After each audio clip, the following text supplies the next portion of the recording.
है हमारा दोनों बच्चा बे काजल और गणपति ये है थोड़ी सी दालचीनी गिर के चाय बनाई यहाँ दालचीनी अदरक थोड़ी सी काली मिर्च गिर के बच्चा में सर्दी लग रही है खांसी हो रही है जब मुझे बच्चे थोड़े थोड़े है ना चाय पी लें वैसे तो चाय पीवे कौन मारे टबर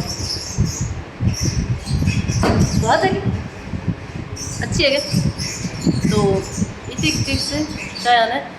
दालचीनी अदरक और थोड़ी बहुत सौंठ गिर के पता सही चाय बना के दी पता सही तो अन सर्दी की है दूर जगी और अन चाह वास्ते दूध का लो हमारे मीर जी का फैक्ट्री है वहाँ दूध की तो वह मिर्ची है ना वाह भले भाई दूध गर्म है क्या ठंडी करो थोड़ी ठंडी करो कोई बात करो बेटा तो बांगो भी शुक्रिया अदा करा धन्यवाद करा क्या बच्चा के लिए एक चाह दूध का लो चाह बना के दी अरे जिसका भाई ये बार करो भगवान भलो करे मिल जी हाँ बोलो बोलो देनो दे भगवान